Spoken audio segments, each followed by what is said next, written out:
Hola, ¿qué tal? Muy buenos días a todas las personas que nos siguen a través de las redes sociales y a quienes hoy se dan cita en las instalaciones del Museo Regional de Chiapas. Sean bienvenidos y bienvenidas a esta plática que nos impartirá el doctor Alejandro Tobalín Ahumada. Él es profesor investigador del Centro INA Chiapas y el tema que hoy nos ocupa, Bonampak, una historia en construcción. El tema similar al nombre de la exposición que hace una semana se inauguró en este Museo Regional de Chiapas y que ustedes pueden visitar de martes a domingo de 9 de la mañana a 6 de la tarde en la sala de exposiciones temporales de este inmueble, el Museo Regional del Centro INA Chiapas. Nos da mucho gusto saludarles y esta es la primera conferencia que acompaña justamente a la exposición temporal. Nos da mucho gusto recibir a Alejandro Tobalín Ahumada, amigo, compañero aquí del Museo Regional de Chiapas, a quien vemos en un trabajo incansable en la arqueología. Y bueno, decirle que estamos muy contentos porque finalmente se cristalizó este sueño de la exposición y de las conferencias con que hoy iniciamos. Alejandro Tobalín Ahumada es arqueólogo por la Escuela Nacional de Antropología e Historia, es químico, farmacéutico, biólogo por la Facultad de Química de la UNAM, es maestro en Historia en el programa conjunto de la UNACH y la UNICACH y es doctor en formación en Ciencias Históricas por la Universidad de Ciencias y Artes de Chiapas. Alejandro Tobalín laboró como químico en el Instituto Nacional de la Nutrición 82-84, como arqueólogo en el Centro Regional INA del Estado de México del 87 al 88 y en la Dirección de Arqueología del Instituto Mexiquense de la Cultura de 88 a 91. Justamente en ese año, en 91, es profesor de investigación científica del Centro INA Chiapas, actualmente con la categoría de titular C. Se ha especializado en arqueología maya, especialmente de la cuenca del río Usumacinta. También ha participado Alejandro Tobalín en los proyectos arqueológicos de Yaxchilán y Palenque en Chiapas, así como en Cobá y Xcaret en Quintana Roo, también en los proyectos de Malinalco y Tenayuca, esto en el Estado de México. Ha dirigido proyectos arqueológicos muy importantes, el de Tlapizahuac en el Estado de México y en Chiapas, en el rescate arqueológico Ejido Cuauhtémoc, esto está en Chuchiates, si no me equivoco, en la frontera con Guatemala, y La Canja, allá en Ocosingo. Actualmente dirige los proyectos arqueológicos de Bonampak y Polonquín, este último en codirección con el doctor Alejandro Ceseña. Ha elaborado guiones científicos y museográficos de 10 exposiciones arqueológicas para este museo regional, aquí en Tuxtla Gutiérrez, Chiapas, y ha participado en un sinnúmero de congresos, de simposios, reuniones académicas, colegiadas, tanto nacionales como internacionales, y tiene en su haber 2 libros, 9 capítulos de libro y 45 artículos científicos de divulgación arbitrados. Damos la más cordial bienvenida, con un fuerte aplauso, al doctor Alejandro Tobalín Ahumada. Bienvenido. Muchas gracias y agradezco su presencia. Bueno, creo que la presentación es más larga que hizo el doctor Valente que lo que les voy a presentar. No, ya verán que no. Pero ahorita observando mi inicial diapositiva, pues como el título dice, Bonampak, una historia en construcción. Es que hasta en el título está en construcción, ahí faltó una S, ¿no? Hasta en el título está el meollo de la plática. Bueno, la intención es, una vez que puedan visitar o ya lo hayan hecho la exposición, pues esta presentación va a recrear un tanto cuanto pues muchos de los temas que están ahí presentados. Entonces vamos a avanzar. Bueno, la ubicación en la selva lacandona, ya muy cercana a la frontera con Guatemala, en la cuenca del río La Canja, que es un tributario del río Usumacinta, y es un valle muy extenso que corre de noroeste a sureste, y a la vera de la ribera pues tenemos diferentes asentamientos muy importantes dentro de la conformación de la historia prehispánica de toda esta región, ¿no?, del Usumacinta. Ahí vemos la ubicación de Bonampak con ese pentágono, Y vemos otra serie, al menos una media docena de otros asentamientos vecinos a Bonampak: Mosley, La Canjal, Cruz de Agua, Nuevo Jalisco, Nuevo Jalapa, Plan de Ayutla, La Canjal Celtal, Nuevo Chetumal, y otros tantos más hacia el sur, que conformaron toda una entidad de sitios que pudieron estar confederados o federados en un momento dado. Porque al parecer muchos de estos sitios nacen de un linaje común que se fue subdividiendo. Estos allá en el clásico temprano, entre el 200 al 600 después de Cristo, pero donde destacan algunos asentamientos más que otros, no tanto porque puedan ser de menor importancia, sino simplemente porque no han podido ser trabajados arqueológicamente. Y hay muchas posibles sorpresas en el futuro. Podemos ver que se inicien exploraciones en estos otros asentamientos. Sin embargo, otro de los parámetros es la información que se tiene sobre algunos de estos asentamientos que están escritos, ¿no?, en los jeroglíficos de esa época, y que también se mencionan en otros asentamientos importantes de esa misma época en toda la región, no nada más la de Usumacinta, sino hasta la del Petén, incluyendo ya en el lado de Chiapas y Tabasco, pues Palenque, Comuná, entre otros, Tikal, Huachactún, Calakmul, Altar de Sacrificios en Guatemala, y Yaxchilán en el territorio chiapaneco. Bueno, el denominado glifo emblema, que se ha traducido como el nombre, el topónimo de diversas ciudades, pues se hacen referencias no nada más en el propio sitio, sino también en otros sitios vecinos con los que tenía relación de diverso índole, amistosas, enemistades, relaciones de alianzas matrimoniales, de comercio, entre otras.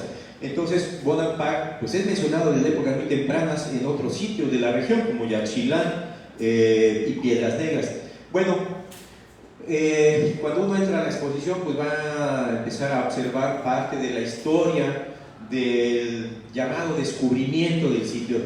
A mí no me gusta usar ese término porque los lacandones, que viven ahí desde hace siglos atrás, pues ya varios de ellos conocían el lugar, y de hecho fueron los guías que llevaron a estos tres personajes a conocer no nada más lo que después, estamos hablando del año de 1945, ¿no?, y subsecuentemente se le bautiza como Bonampak a este asentamiento. También visitaron otra serie de sitios arqueológicos.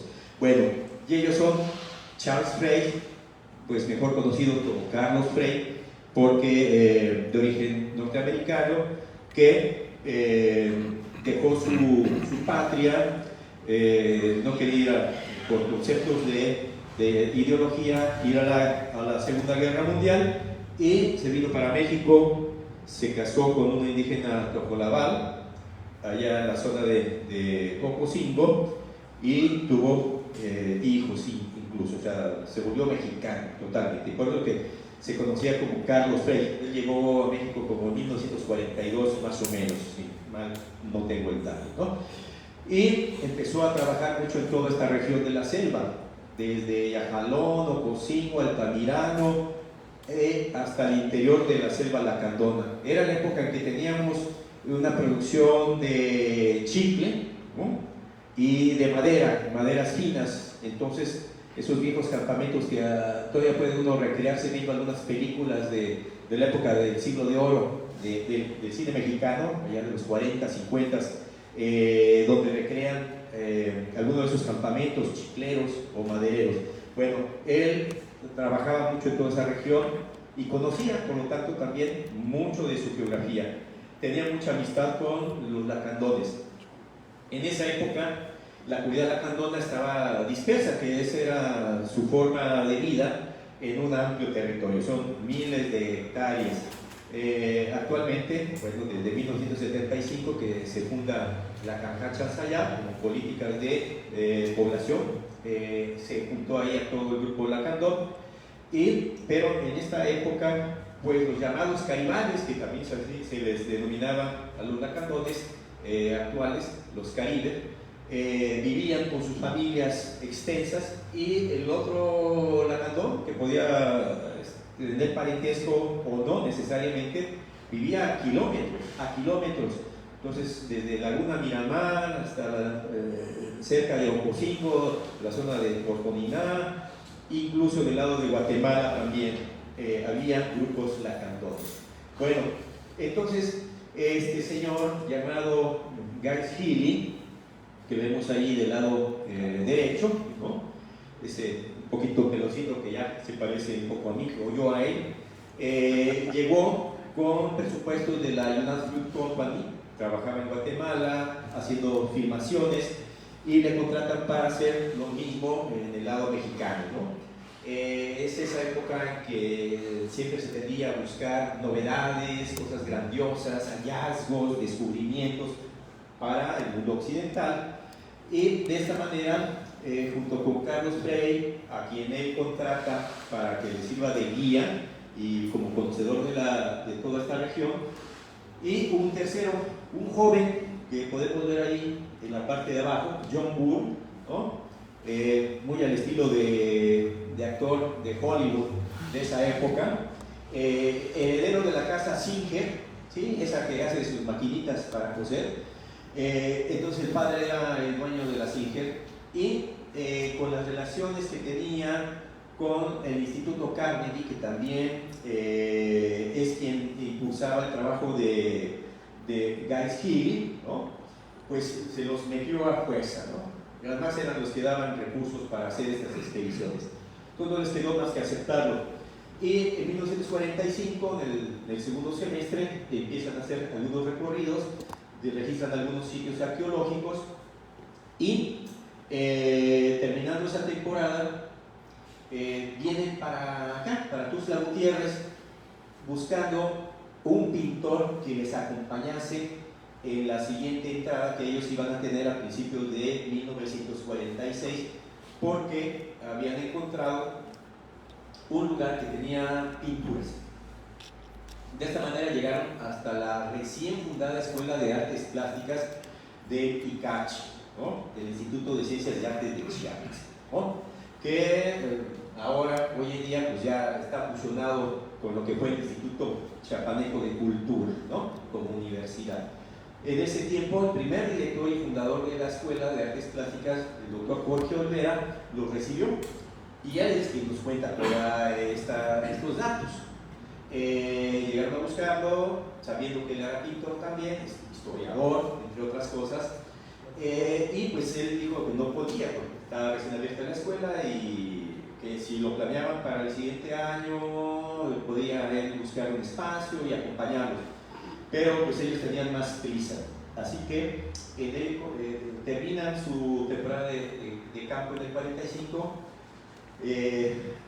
Guys Healy le solicita a Carlos Frey que acompañe al joven Bull a la Ciudad de México para que tome su avión y regrese a Estados Unidos. Sin embargo, algo pasa en ese camino, que Bull dice, pues realmente no necesitamos a Healy, ¿no? Yo soy el que tengo el dinero y tú eres el que conoces la región, pues hagámoslo solo. No sé qué ético o no ético podría haber sido, pero sí criticable de cierta manera. El caso es que regresan a febrero, no le avisan a Healy, y comienzan a hacer recorridos. Llegan a uno de los caribales que están cercanos a donde está Bonampak, el Cedro, donde vivían algunos de los amigos de Frey, ¿no? Cayún, Carranza, Obregón, Quino Obregón, y José Pepe Chambó, ¿no?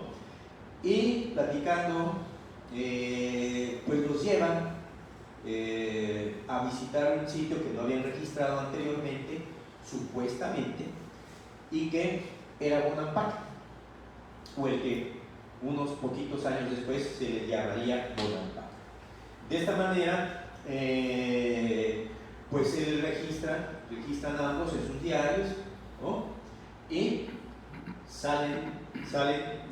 terminan su visita, sus recorridos, y eso fue en febrero del 46. En mayo regresa igual Healy, ¿no? Ya sin Frey. Suponemos que hubo ahí ya algún tipo de desavenencia, por lo que no le pidió que lo acompañase, y llega al mismo Caribal y platicando, pues le regala cualquier cosa a los lacandones, cuentitas de vidrio, podríamos decir, y ya le platica que había estado ahí Frey y Burr, ¿no? 2 meses antes, y que pues, lo habían llevado a visitar otras ruinas. Y entonces interesadísimo, pues llévenme a mí también. No, es que no hay tiempo. Y les prometió que les iba a regalar municiones de un rifle en su siguiente entrada, y les iba a regalar un fonógrafo también, y los convenció y lo llevaron. Cuenta la leyenda, porque es eso, prácticamente una leyenda, que ya estando en el lugar, imagínense el sitio, pues que más adelante veremos fotos y planos, y el que haya podido ir a visitar o haya visto algún documental, pues ahora pues, estamos totalmente despejados la parte central del sitio, la plaza y la Acrópolis.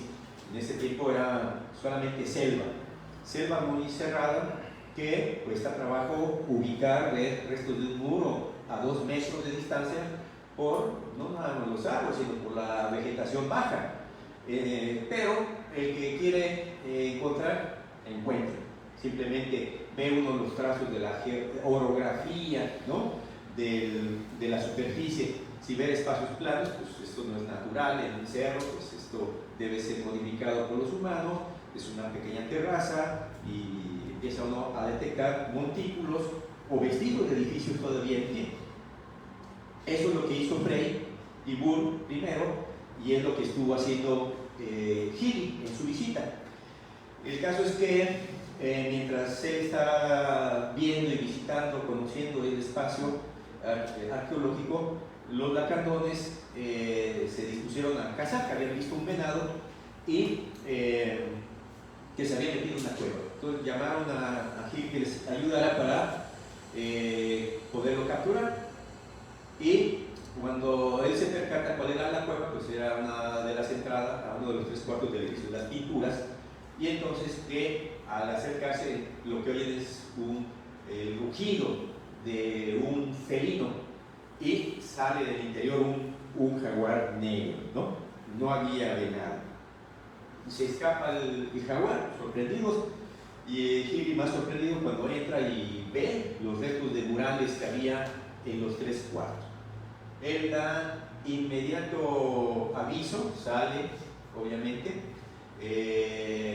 a su institución, al Instituto Carnegie de Washington, y pues es un boom, ¿no? No se habían encontrado y siguen sin encontrarse un edificio prehispánico mesoamericano que tenga tal cantidad de pintura mural, ¿no?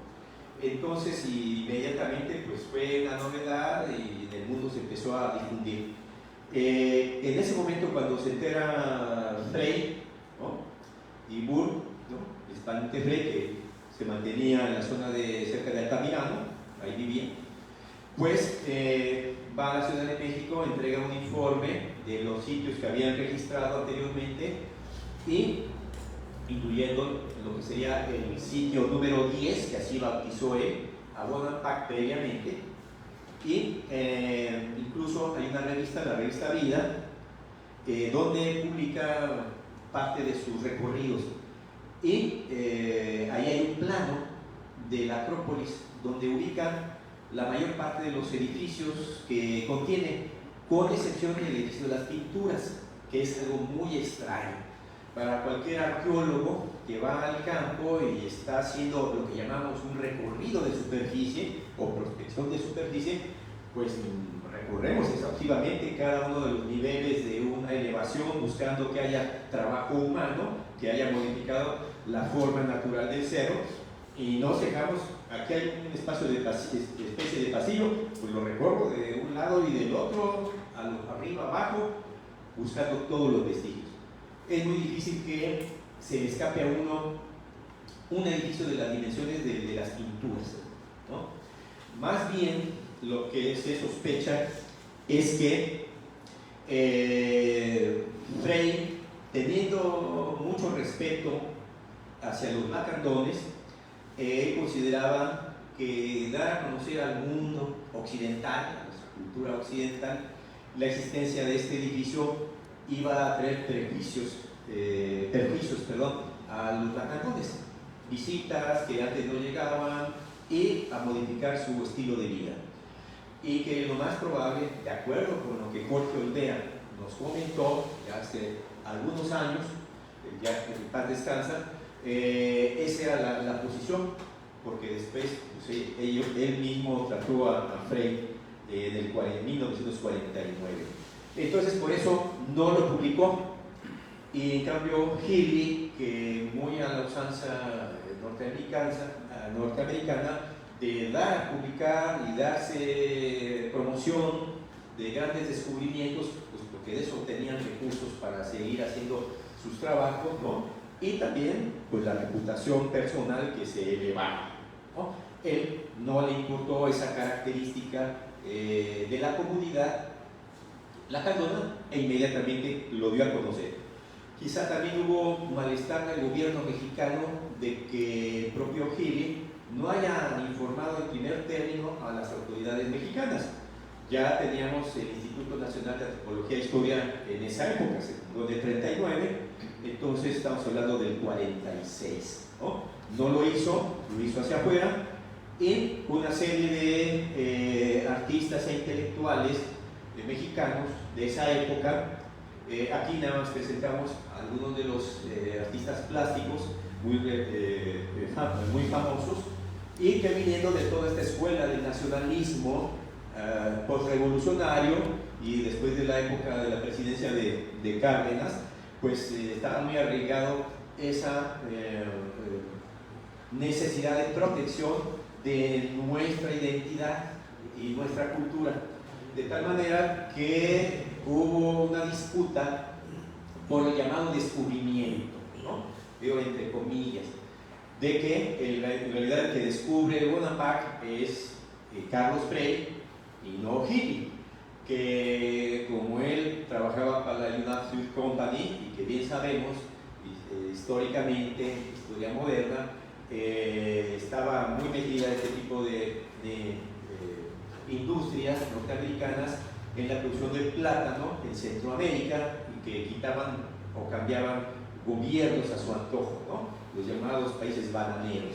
Entonces se veía con mucho malestar, y más dada nuestra propia historia como México y el desastre del siglo XIX, cuando se pierde la mitad del territorio, ¿no? A manos del ejército norteamericano.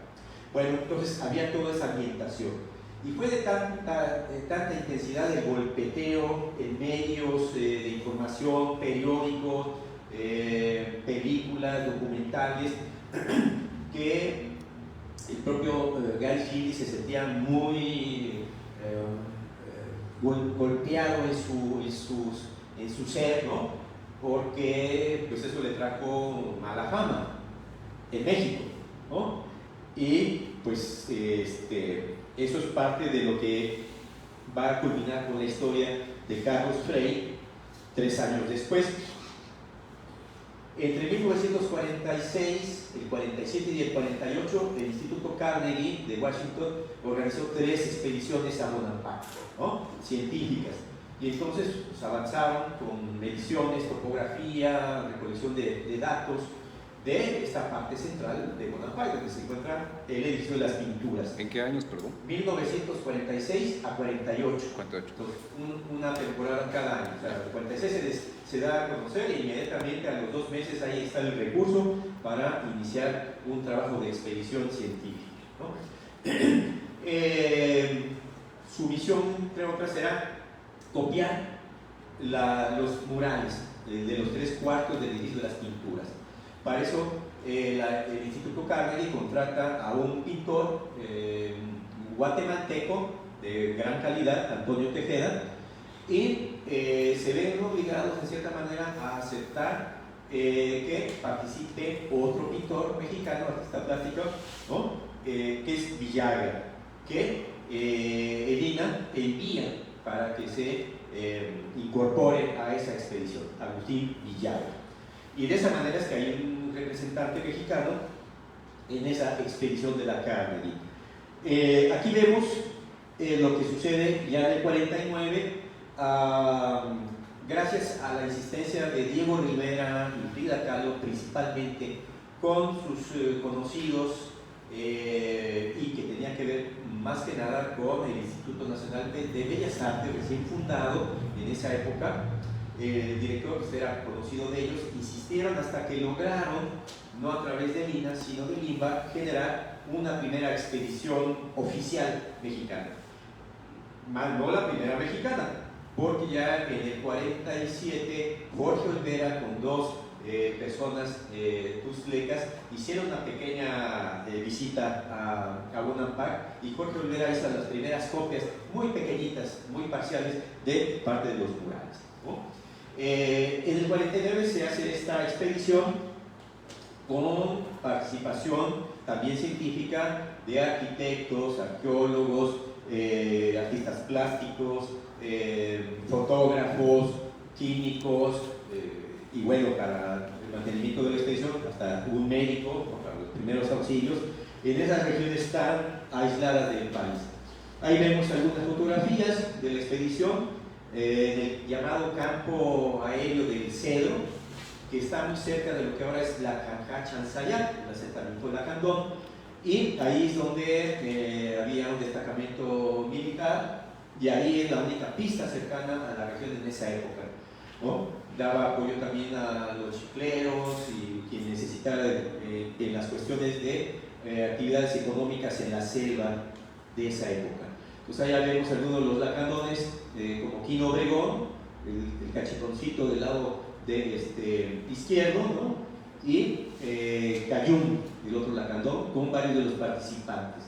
Arriba a la derecha vemos a Raúl Anguiano, este insigne pintor mexicano, muy afamado, y que bueno, ya fallecidos, pues todos estos personajes de esta expedición. En los últimos años de los sobrevivientes era Raúl Anguiano, que tiene ya como 6 años más o menos que él falleció, y Carlos Frey. Abajo vemos al doctor Jorge Olvera, que obviamente por su experiencia ya de conocer Bonampak es integrado a la expedición.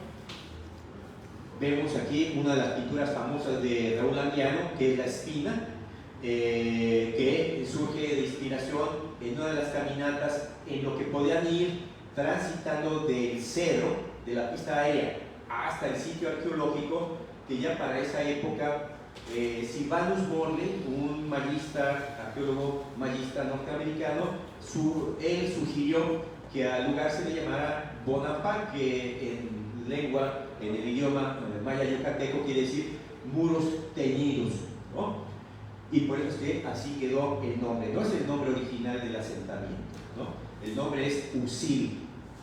Entonces, en una de las caminatas en lo que podían ir llevando de a poco a los participantes de la expedición hasta Bonampak, Frey principalmente, junto con otro conocedor de la selva, Pedro Pech, que había trabajado en monterías y con los chicleros, conocían muy bien el terreno, ¿no? Lo difícil que es caminar en el terreno o viajar por los ríos que hay ahí, en este caso el río La Canja, con algunas caídas de agua, pues de poco a poco. Entonces, para que no se aburrieran, algunos hacían recorridos con los lacandones en las partes cercanas. Carlos Frey les comentó de un sitio también que tenía pinturas murales del otro lado del río La Canja, donde se encuentra Bonampak, y está más cercano a lo que era el Cedro. Así que en algunas de las caminatas, uno de los lacandones que los llevaban, pues se clavó una espina. Entonces le pidió su cuchillo a uno de los expedicionarios, ¿no? Al arqueólogo Ignacio Margay, se lo facilita y pues está ahí quitándose la espina, le saca la fotografía y luego a Guiano, que después le dice que le facilite más adelante la fotografía porque le pareció muy inspirador, ¿no? Hizo algunos bosquejos ahí y a partir de la fotografía recrea esa famosa pintura, ¿no? Cada uno de los participantes a su vez hizo su propia reseña de ese viaje que duró muy poco tiempo, ¿no? Fueron 2 semanas más o menos antes de que sucediera la desgracia. Vemos ahí a Franco Lázaro Gómez, chiapacoseño, grabador, muy bueno y que desafortunadamente también junto con Frey muere en el transcurso de la expedición.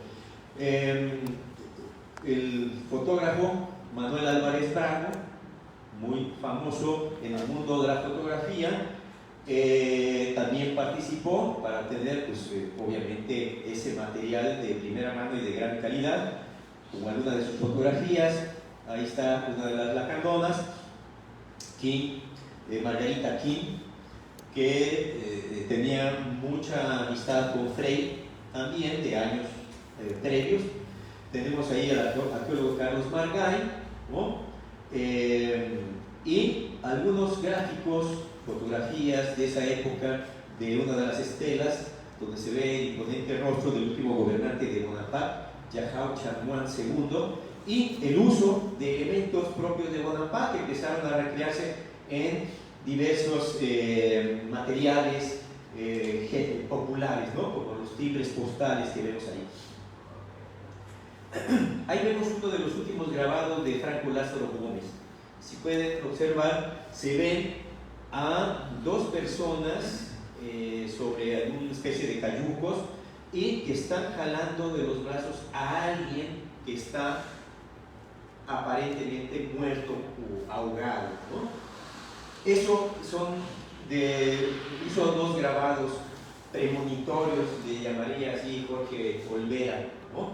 Este y otro donde están todos los miembros de la expedición y que le puso RIP arriba a Franco Lázaro, se puso él mismo y le puso a Jorge Olvera, a Frey y a Jorge Olvera.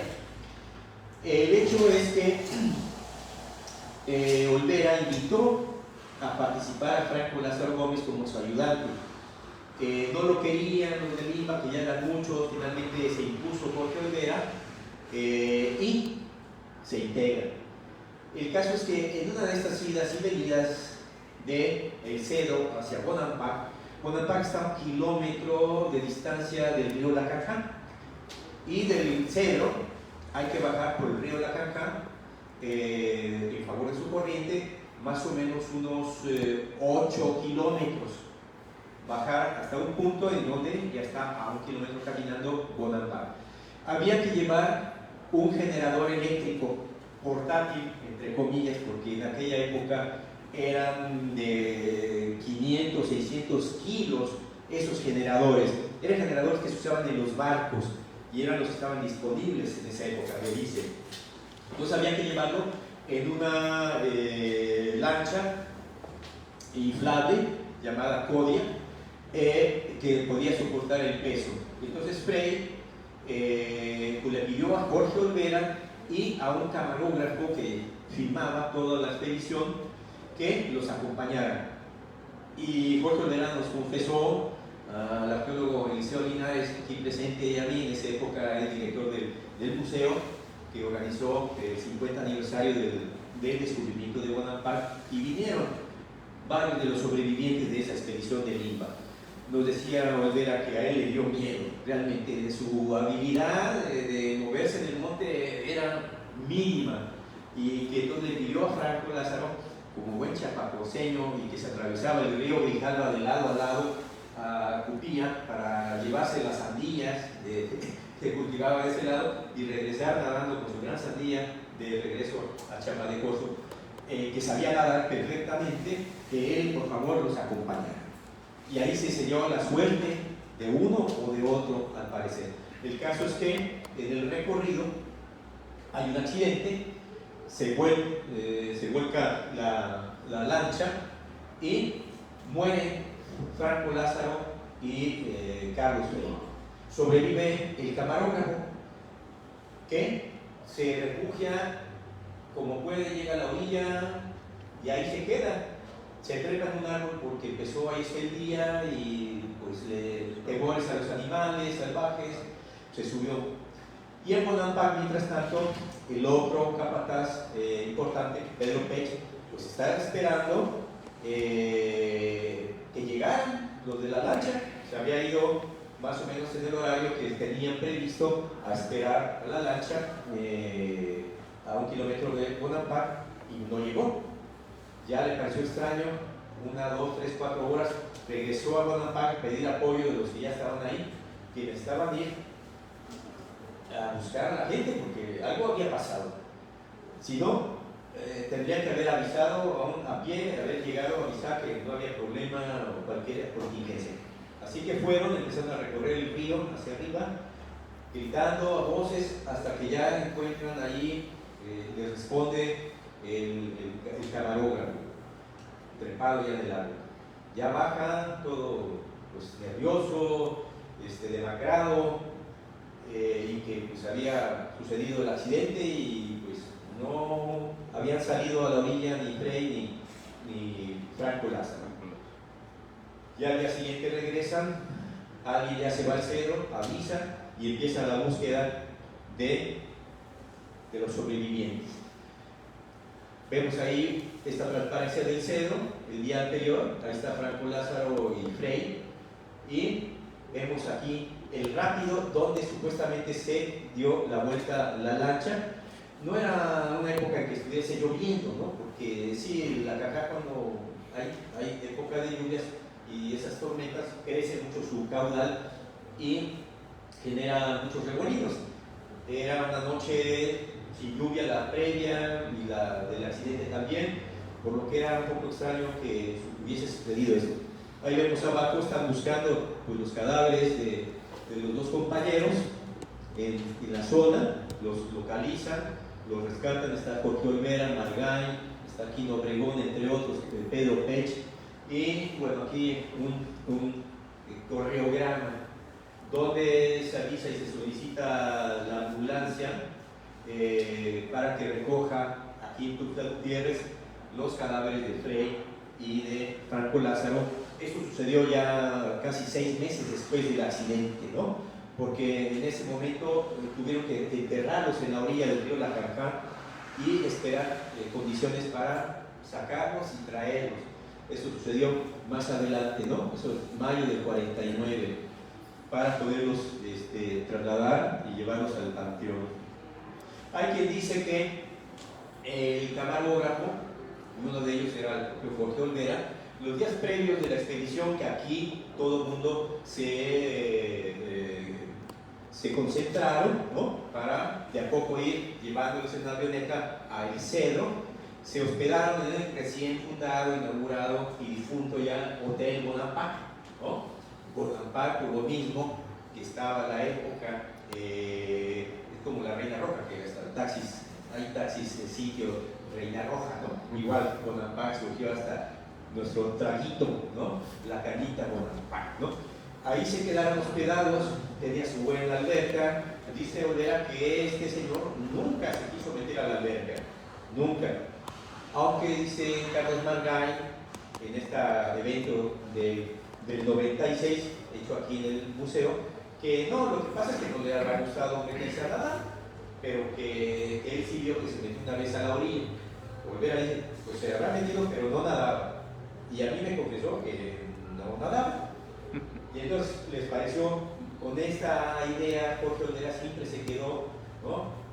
De que algo tenía que haber tenido que ver con el accidente este personaje, ¿no? Como el que no sabe nadar, aparentemente, pues es el que sobrevive. Y Frei y Franco Lázaro, que eran expertos nadadores, todavía un día antes había tenido que entrar al río Frei para sacar una recua, 2 o 3 mulas que estarían apuradas con cargamento, se metió a sacar, a jalarlas y las logró botar del río, ¿no? O sea, tenía esas habilidades que no hubiesen sobrevivido. Y bueno, la historia es más larga. Ya muchos años después, en la época del doctor Enoch Cancino, cuando fue presidente municipal de Tuxtla Gutiérrez, la mamá y los hijos de Frei solicitaron la exhumación de los restos de Frei porque su deseo había sido siempre que fuera incinerado y sus cenizas regadas sobre el Bonampak. Se exhumaron los restos, el forense estuvo ahí presente y por ahí hay fotografías, hay un informe de esa época, hablado de 1990 más o menos, en donde se ve un golpe, un agujero en esta parte del cráneo de Frei, y que, bueno, no se hizo un estudio forense a fondo, no se puede saber si fue un golpe con un objeto contundente. Hay quien dice que lo que pasa ya es volteado y ese generador eléctrico diésel se sabe de encima, golpeado, y eso es lo que sucedió, y se ahogaron, pero ¿por qué los dos? ¿No? Dicen los que sacaron los cadáveres que estaba la mano de Lázaro agarrado del pie, del tobillo de Frei, ¿no? Y que pues como que uno jalando al otro y el otro queriendo salir, da a entenderse eso. Dice, pues qué raro que sucedió, que se habrá enredado Franco Lázaro. Otros dicen que Franco Lázaro traía siempre un morralito y ahí traía siempre una pistolona, ¿no? Era miedoso y que ese peso pues, que lo llevaba al fondo, pero nada para nadadores expertos que pueda uno entender qué sucedió. El caso es que le echaron la culpa a algunos a este camarógrafo que había trabajado en los años previos con Healy, y esa es la unión, y que por el desprestigio que había obtenido Healy por todo este asunto de la bonampaquitis, que así le llama Blom en esa época, de los finales de los 40 y principios de los 50, no había día que en los periódicos mexicanos no salieran las notas sobre lo de Bonaparte y reforzando el asunto en contra de Healy y a favor de Frei, ¿no? Que hubiese sido una venganza de uno contra el otro. Pero eso nunca lo sabemos. Bueno, ahí vimos el anterior, el jardín dedicado ahí a Frei, que está aquí sobre la Quinta Norte, y hay un busto. Bueno, pero ¿qué pasa en Bonaparte? Lo que hace la expedición de Lima, los pocos días que pudo trabajar y las gentes que pudieron ingresar a Bonaparte, como el arquitecto Aray, ¿no? Cuyo ayudante era Franco Lázaro. Ahí vemos haciendo la topografía de la parte central del sitio. El sitio mide como 4.000 hectáreas. No es un continuo de construcciones, están dispersas. Y el centro neural del sitio es lo que vemos en aquel plano, que es producto del Instituto Carnegie, en esas 3 expediciones que comenté que realizaron y editaron también una publicación, que ahí vemos a la izquierda, ¿no? Karl Rupert, Tatiana Prospuriato y otros más entre los que lo editan.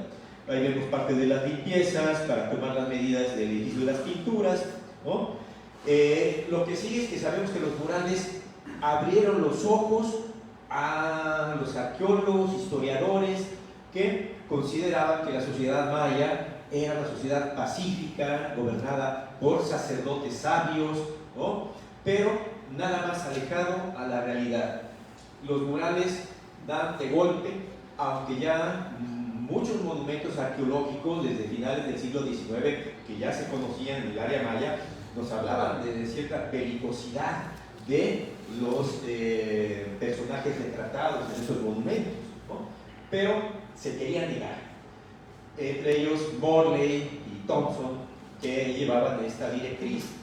Pues aquí se cae ya ese concepto, se ve que hay una ambientación, es una sociedad muy guerrera, y los murales nos presentan esa situación de drama y de toma de captura de prisioneros, sacrificios, etc., ¿no? Aquí vemos una foto de Agustín Villagra y de Tejeda, el guatemalteco que al unísono se apoyaron para sacar reproducciones de los murales cuando trabajó el Instituto Carnegie.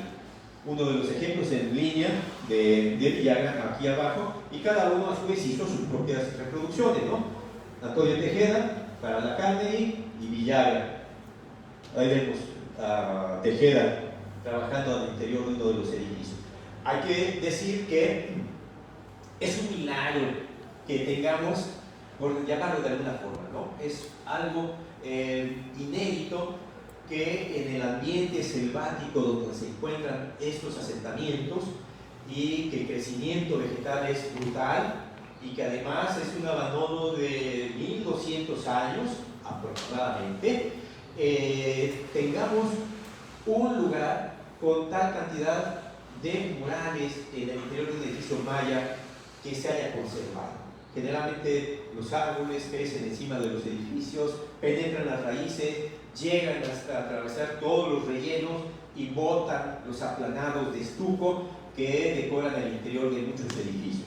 No todos tenían pintura mural, tenían elementos muy sencillos, podían tener un aplanado de color blanco o negro, algunas líneas de color rojo, pocos elementos, pero sí había una X cantidad que tenían un desarrollo mucho más amplio, como el que vemos en Bonampak de la figura humana. Son aproximadamente 125 metros cuadrados de pintura mural, ¿no? En ellos se representan 269 personajes en los 3 cuartos, varios de los cuales se repiten en los 3 cuartos porque son los personajes principales. Después de esos trabajos de reproducción de los murales, pues el tema sobre Bonampak pues sigue siendo vigente hasta el día de hoy. Aquí vemos a la pintora Rina Lazo. Ella es de origen guatemalteco, pero que se arraigó en México, se casó con otro magnífico artista mexicano, artista plástico, y fue alumna, fue de la última generación de alumnas de Diego Rivera. Aquí en el Instituto de Antropología de Lina le solicita el apoyo para hacer una reproducción de los murales en el nuevo Museo Nacional de Antropología en 1964, y es el que actualmente podemos visitar, obra de Rina Lazo, ¿no? Hay reproducciones hasta en museos en el extranjero, como en Moscú, el Museo Pushkin tiene reproducción de murales dentro de su propio museo.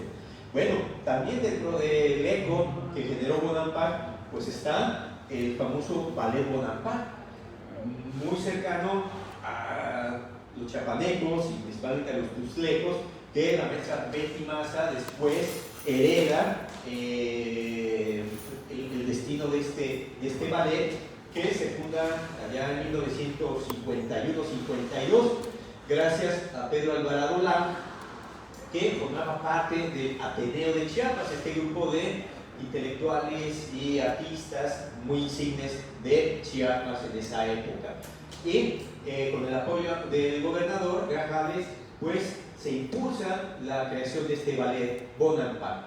Le comisionan a un compositor que genere todas las melodías necesarias para ilustrar la coreografía a partir de la inspiración de los murales, y Ana Mérida, hija del connotado pintor Mérida, ¿no?, que es la que lleva la dirección inicialmente. Para eso se funda también aquí, lo que ahora es Convivencia Infantil, antes el Parque Madero, el auditorio al aire libre Bonampak. Ahí se lleva la inauguración del ballet, y que todavía hasta épocas muy recientes ha habido nuevas reediciones del ballet folclórico Bonampak. Esto ha llegado hasta las series, hasta los cuentitos, los cómics, por se dice ahora, con Calimán, ¿no? Los misterios de Bonampak. Muy buena, son tres series de la revista de Calimán. Muy bien la escenografía y todo lo que dice, estaba bien informado el que lo hizo en esa época. Empiezan los trabajos de restauración ya de Bonampak entre 1960 y 64 a cargo de Raúl Pavón Abreu, campechano, ¿no?, que ya conocía la región desde los 40 porque fue comisionado por el INAH. Él estaba en Campeche bajo los mandos del también muy importante arqueólogo Román Iñachán, quien lo comisiona para venir a la selva y ver lo que estaba haciendo Gili, por un lado, y cuáles eran las condiciones en esa época de los sitios que estaban reportando al INAH. Así que ya tenía más o menos conocimiento previo, ya se le comisiona para hacer los primeros trabajos. Él es el que le da el aspecto que hoy en día conocemos del lugar, ¿no? Desmonta lo que es la Gran Plaza y la Acrópolis, donde se encuentran la mayor parte de los edificios con bóveda maya. Restaura la parte baja de la Acrópolis, muy al estilo de esa época de la arqueología mexicana, que era así que con hilo, ¿no? Reventón, recto, que podemos ver en Cholula, en Teotihuacán, en muchos lugares de esa misma época, ¿no? Los conceptos cambiaron con el tiempo de cómo tratar la restauración de monumentos arqueológicos, no reconstruyendo, sino tratando de conservar el aspecto ruinoso, pero dándole estabilidad. Bueno, él también hace la primera limpieza general del edificio de las pinturas, donde vemos aquí en la penúltima fotografía una vista posterior del edificio, donde el techo le colocó una serie de lajas de piedra caliza, de escombros seguramente, y cubrió la cubierta, quizá con la intención de protegerlo de la lluvia. Aquí algo que funcionó para conservar las pinturas es muy probablemente que el tipo de vegetación que tenía encima el edificio de las pinturas son plantas que crecen en ambientes muy húmedos y no había árboles, solo creció uno en la esquina del lado izquierdo, que es donde hay una parte que carece de bóveda al exterior, ¿no? Del paramento exterior, pero el resto estaba intacto. Eso es una sorpresa porque él no generó uniforme harina, se retiró en el 64, tuvo algunos problemas institucionales y se volvió a ir a Campeche, donde siguió trabajando, pero desafortunadamente no nos dejó ningún informe de trabajo, ¿no? Luego, después de todos estos años de descubrimiento, el tema era la conservación de las pinturas, el crecimiento de grandes capas de carbonato sobre la capa pictórica es lo que por un lado permitió la conservación de los murales, que más o menos es el 75% lo que se conserva, ¿no? Se perdió un 25% como máximo de los 3/4, es esta misma capa, como las estalactitas que al paso de cientos y miles de años generan estas grandes columnas de carbonato de calcio en las cavernas y cuevas. Aquí el interior de los cuartos es como una pequeña cueva. Toda el agua de la lluvia transminaba el relleno de caliza y permeaba hacia el exterior de los cuartos. Estaban húmedos y cambiaba la temperatura, subía la temperatura, se secaba el agua, pero los cristales de carbonato que estaban diluidos en esa humedad se volvían cristales sólidos. Y así fue creciendo las capas, ¿no? Hay partes que tenían 3 centímetros de grosor, otras un poco menos. Entonces, para poder ver los murales había que humedecerlos para que se volvieran translúcidos.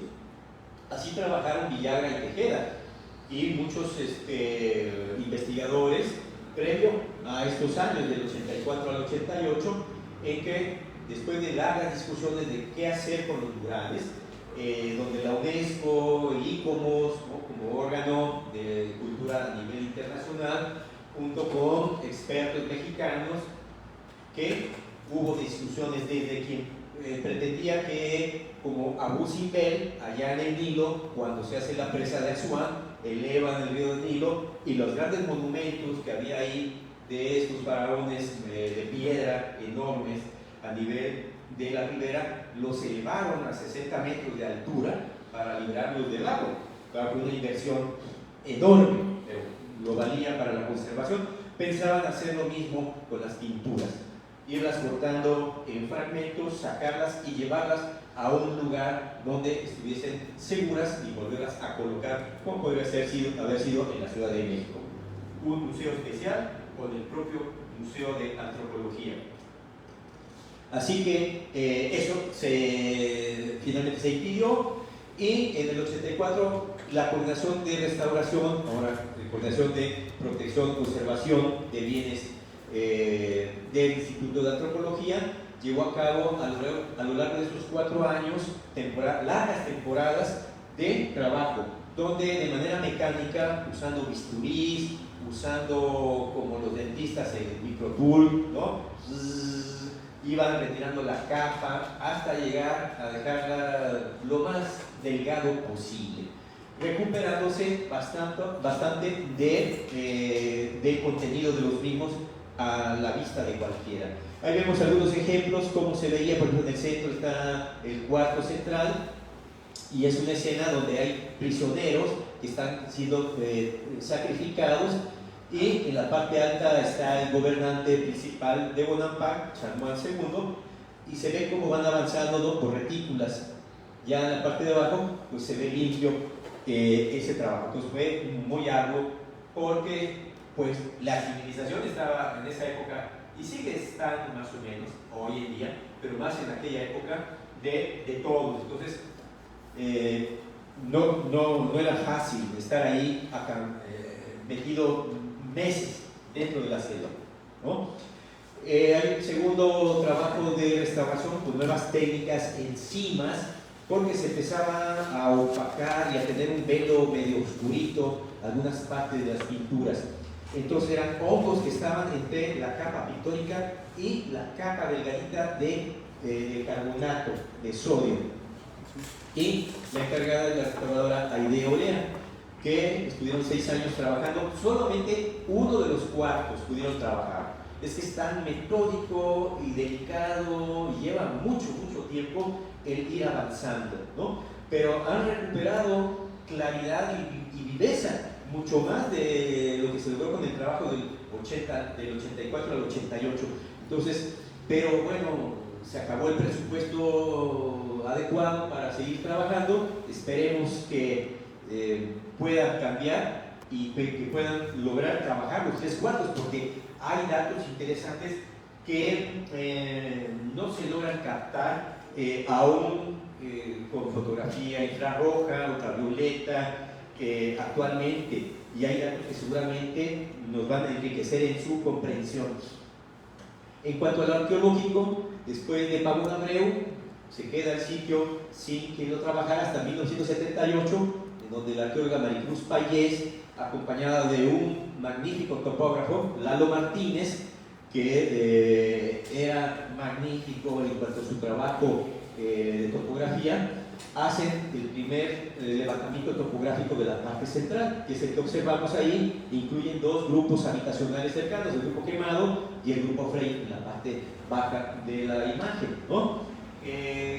Nosotros lo hemos utilizado desde 1993, que me hice cargo del proyecto, y le hemos ido adecuando con lo que hemos ido trabajando nosotros también, pero sigue siendo vigente, es un trabajo magnífico.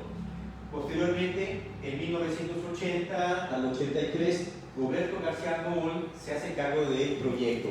Como trabajaba ya en Yaxchilán desde 1973, entonces amplía los trabajos a Palenque y a Bonampak. En esos años le pidió al arqueólogo Mario Pérez Campa que se encargara del trabajo ahí en Bonampak, y ellos logran restaurar todos los edificios que están en la parte alta de la Acrópolis, su limpieza de escombros y restauración, ¿no? Después hay la necesidad de delimitar lo que es el sitio de Bonampak. Entonces el compañero arqueólogo Ignacio Sánchez Alanís, allá en el 89-90, junto con Mario Pérez Campa y Daniel Juárez, otros compañeros y colegas que trabajaron en esta región, tenían experiencia, le acompañaron, logran hacer una propuesta de delimitación, que es la que vemos ahí, que son 3.000 hectáreas. detectando conjuntos habitacionales, restos de edificios antiguos, pero lo que veían es que mientras más caminaban, seguían apareciendo y seguían apareciendo, hasta que tomaron una decisión: pues dejemos esta delimitación por lo pronto, que era importante para generar la declaratoria presidencial de zona de monumentos arqueológicos, que se obtiene en 1993, ¿no? No es que no fuera reconocido como un sitio arqueológico, pero ya se elevaba a un sitio declarado presidencial. Entonces, ven que los puntitos rojos pues, se amplían más hacia arriba y hacia abajo, que es parte del trabajo que hemos hecho nosotros desde el 93, y en la parte interna de la poligonal también se enriqueció con cerca de 60 sitios más. Entonces es enorme. Nosotros no hemos terminado realmente de hacer la totalidad de los recorridos que quisiéramos.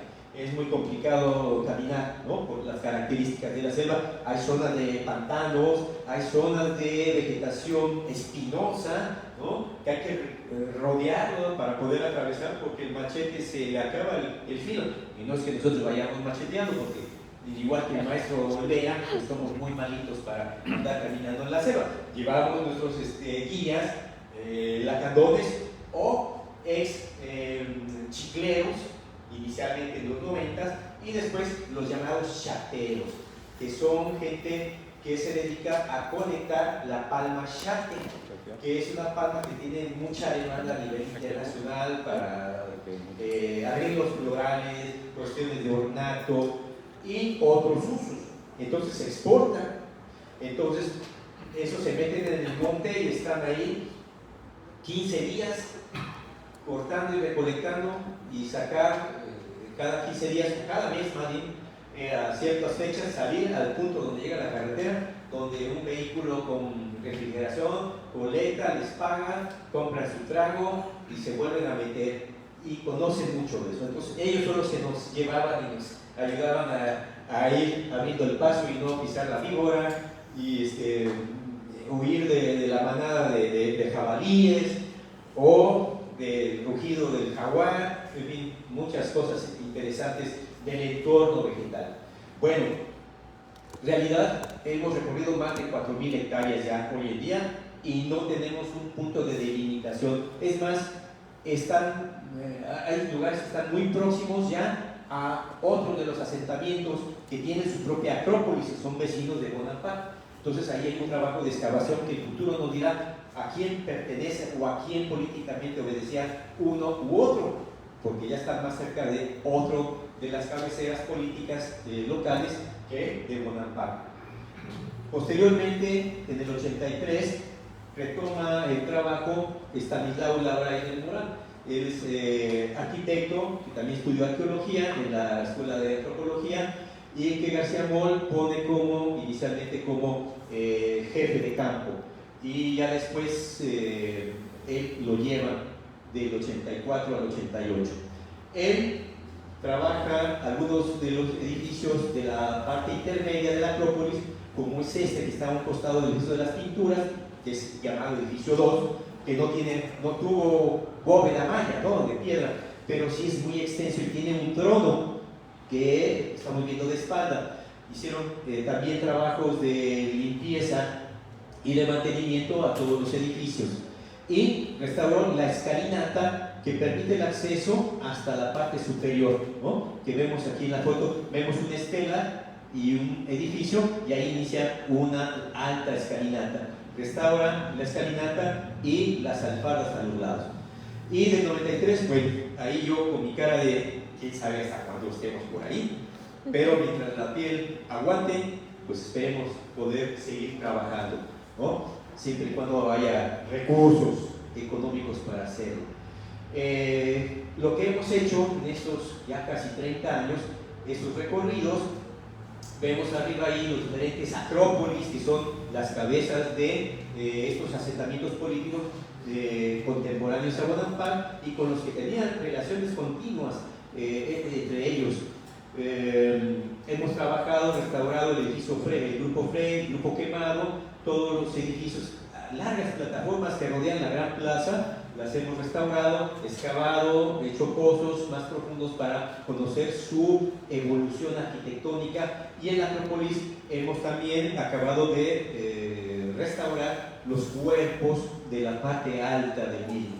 Los recorridos que vemos aquí en este plano, pues más o menos tienen cuerpos geométricos diferentes que tienen que ver con el tamaño del mismo. Es el volumen constructivo que tiene cada uno de ellos para caracterizarlo.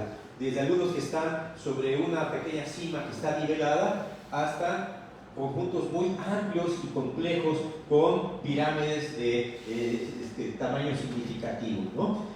Y eso es lo que nos genera toda la dinámica que debió haber históricamente y económica de Bonaparte en aquella época. Hay zonas de inundación donde no tenemos conjuntos habitacionales, y intermedios entre conjuntos y conjuntos es un patrón de asentamiento disperso, se llama. Tenemos 300 metros, 400 metros, a veces hasta un poco más, que quedan espacios intermedios aparentemente vacíos, pero es muy probable que hayan sido destinados al cultivo, no nada más de productos básicos como el maíz, frijol, calabaza, etcétera, sino al cacao, como hemos demostrado con diversos recorridos.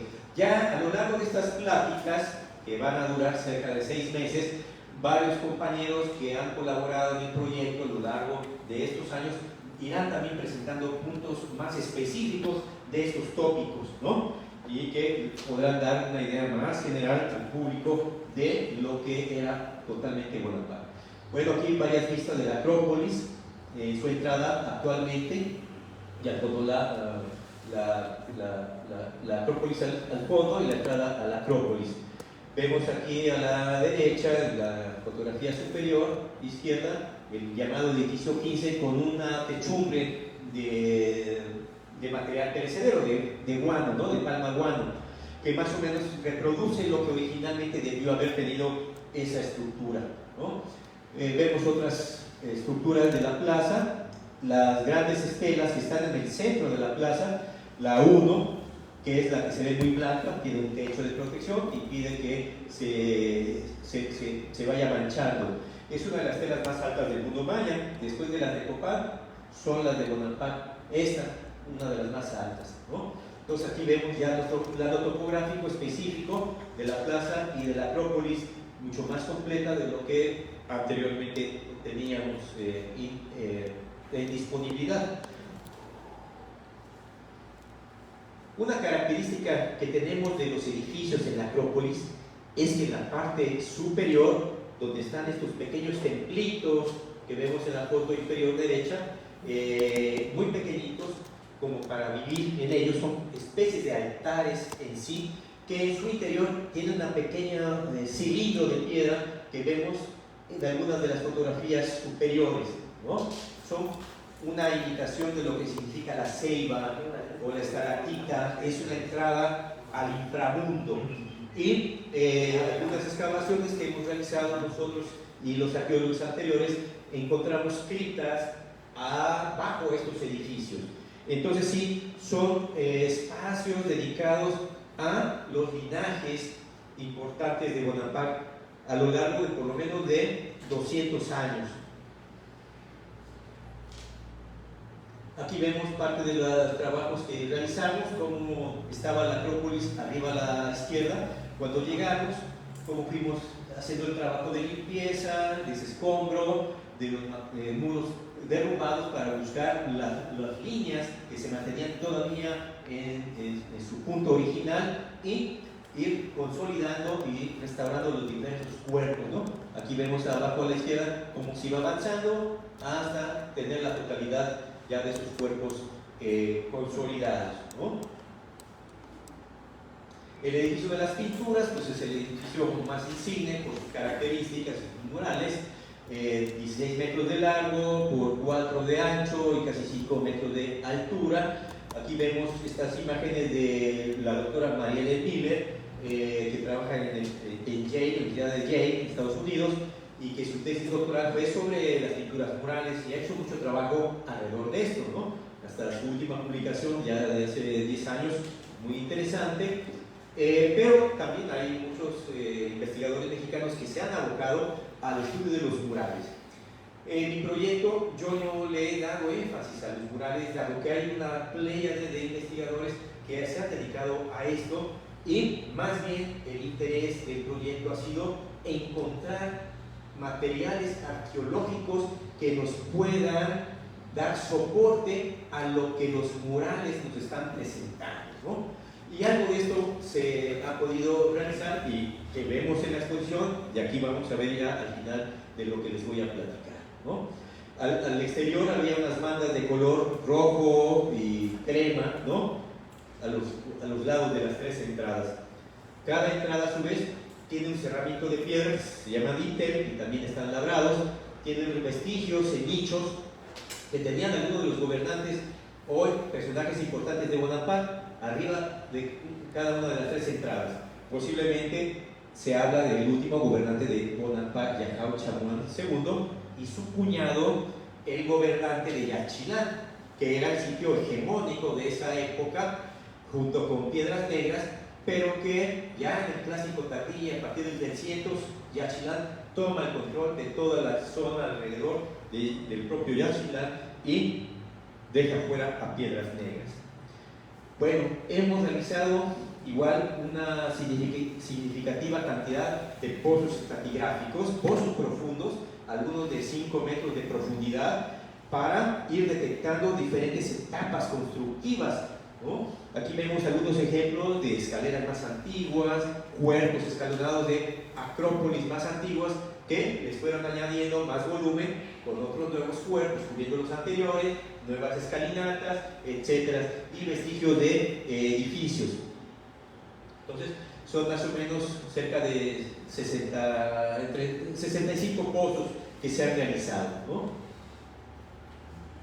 Vemos algunas reconstrucciones ahí con líneas, más o menos, como vemos que los cuerpos escalonados, en la foto superior izquierda, van bajando y se va añadiendo otro bloque que va haciendo más amplia la acrópolis hacia el lado derecho, que es el lado oeste, ¿no? Como ejemplos, las estelas que decoran la parte baja de la acrópolis, que son obra también de Chamuan II, ¿no? Y excavaciones atrás de los muros de la última época que nos dejan al descubierto otros elementos decorativos, como ese personaje de estuco que fue policromado y que nos representa un antiguo gobernante.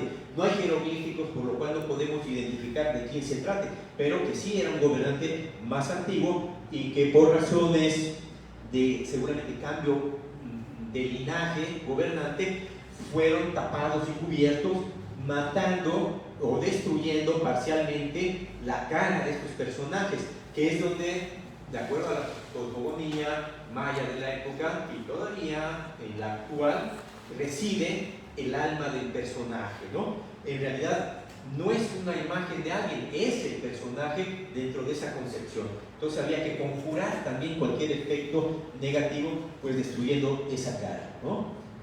En fin, estos más o menos son cortes donde nos vamos apreciando que esa escalera que restauraba Stanislao Labra tiene otras dos más antiguas que nos llevan hasta la época fundacional de la Acrópolis.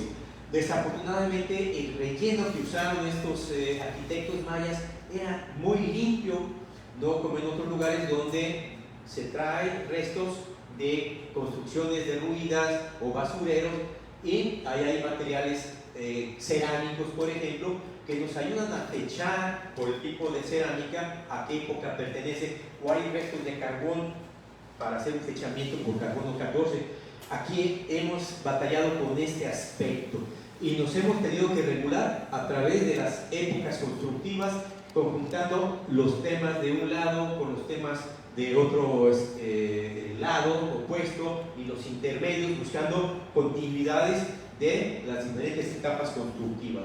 De esta manera, pues sabemos que hay por lo menos 8 etapas constructivas. Otros ejemplos de otras épocas, como estos mascarones, que vemos que es del edificio 2, que restauró también Stanislao Labra, que abajo de esas escalinatas que vemos encontramos que el edificio en sí es mucho más viejo de lo que pareciera.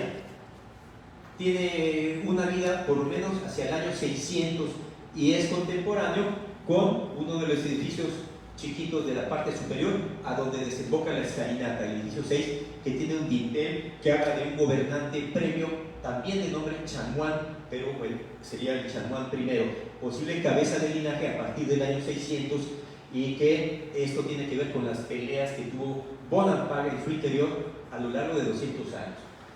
Bueno, hay entierros, hay criptas, como esta que vemos acá, que hay una muy buena reproducción que el arquitecto Anza recrea aquí en la exposición, ¿no? Y que vale la pena ver, porque es difícil verlo en vivo actualmente, está sellado. Aquí vemos de diferentes colores las 8 etapas constructivas que hemos detectado hasta ahora. Hay espacios que tenemos, no hay datos, ¿no? Y se requiere hacer más excavaciones todavía. O sea, eso es un cuento de nunca acabar. Y que afortunadamente hay muchas generaciones egresadas de las escuelas de arqueología del país que requieren trabajo a grito, ¿no? Más allá de los trabajos que este sexenio se están otorgando a estos egresados, como en el Tren Maya. Tenemos esto por saber, porque además uno se va volviendo viejo y evidentemente no es eterno. No al estilo maya, que los gobernantes se ponían el título de Catún, que es un periodo de 20 años, que era el señor fulano de tal, el señor de 3 catunes.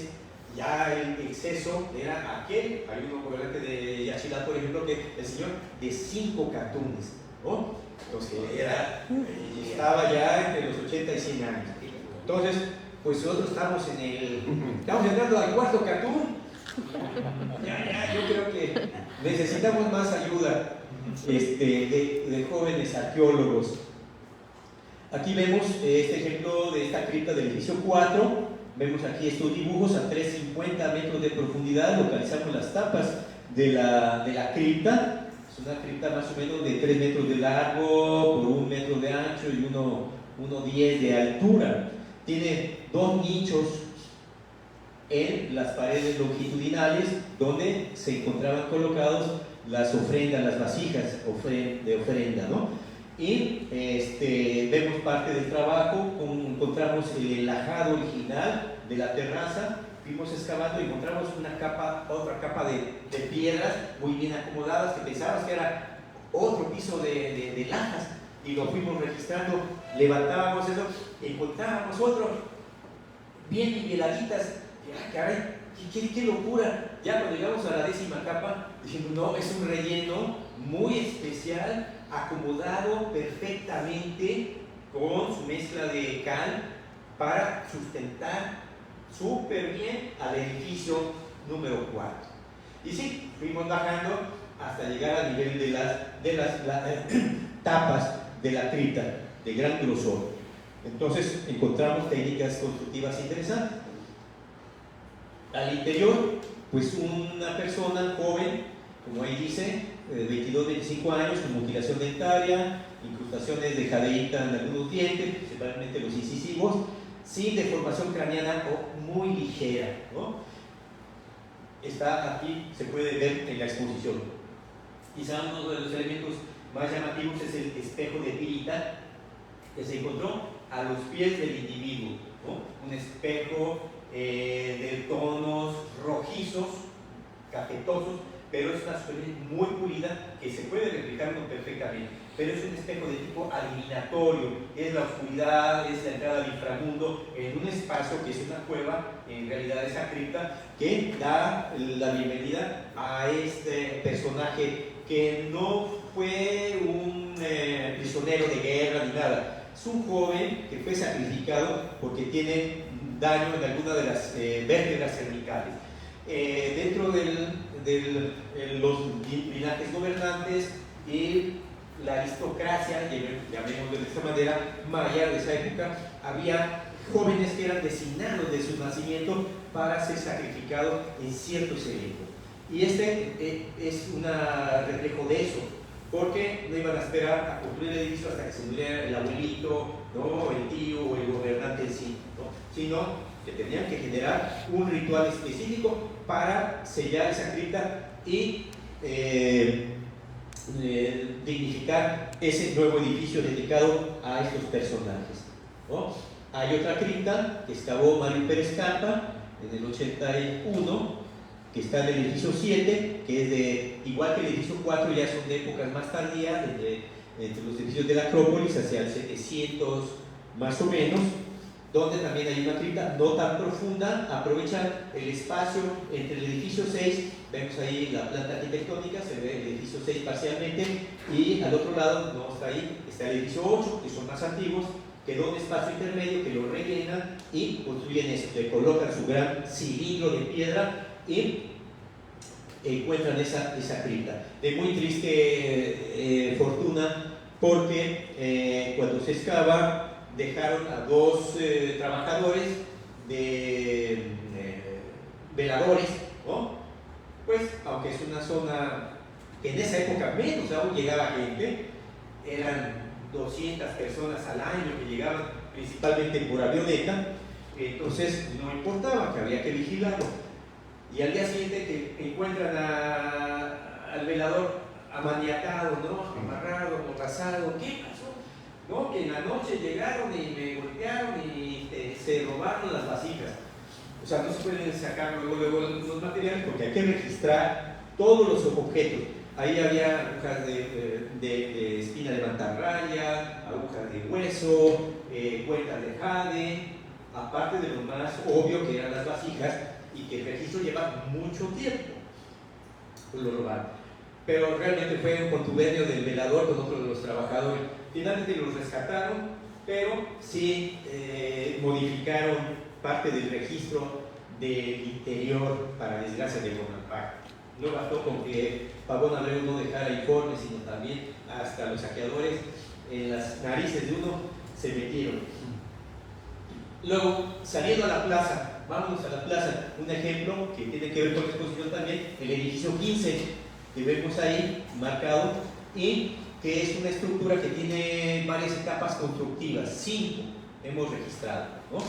Pero en la etapa intermedia, que es la etapa número 3, el edificio, que vemos ahí este gráfico del actor Adolfo Velázquez de León, y una isométrica de cómo se podría ver, está constituida de 3 niveles, como se ve también en este corte longitudinal.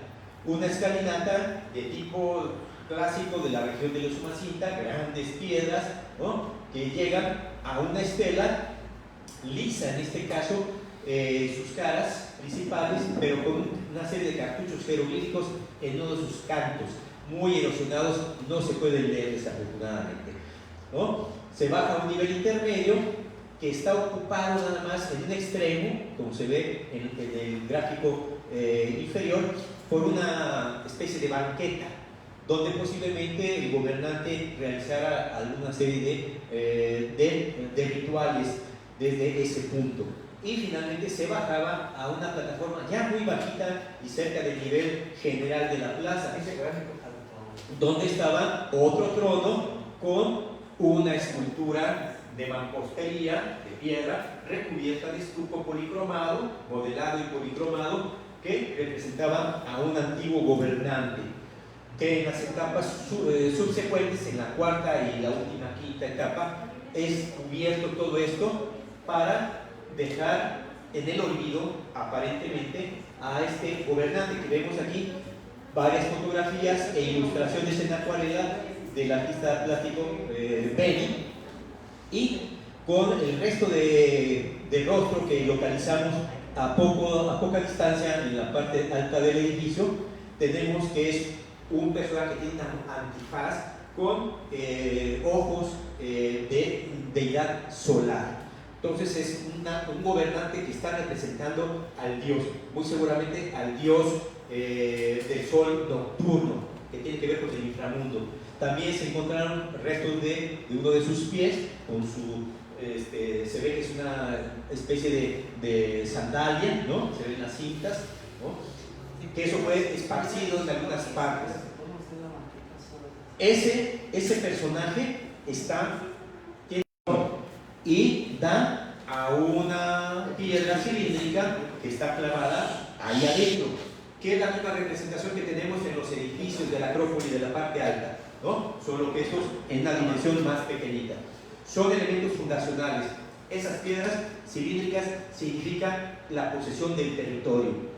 De ahí soy, el gobernante sentado en su trono, tomando posesión. Claro que con el tiempo esta familia gobernante pasó a dejar de tener función de gobernante, y quien toma el mando decide eliminarlo. Pero no elimina todo este elemento, sino que crece, rellena y deja un subterráneo que va a dar al nicho de la base del trono que tiene esa piedra. Es como un ícono religioso, ritual de esta gente, ¿no?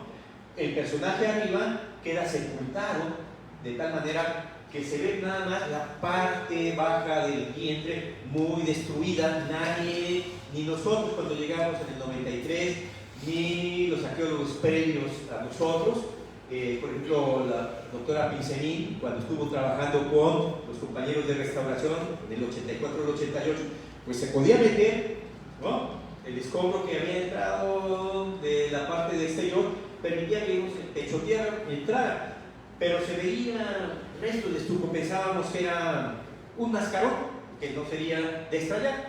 El palé que vemos en los subterráneos a las entradas, que en el dintel, en la entrada hay mascarones de estuco, que podría ser eso. No, ya excavando todo, nos percatamos, en este caso fue Beni, el artista plástico, que el elemento seguía más allá de los muros laterales del pasillo. ¡Qué raro! Ya hicimos un pozo por arriba y encontramos que era este resto de este gobernante.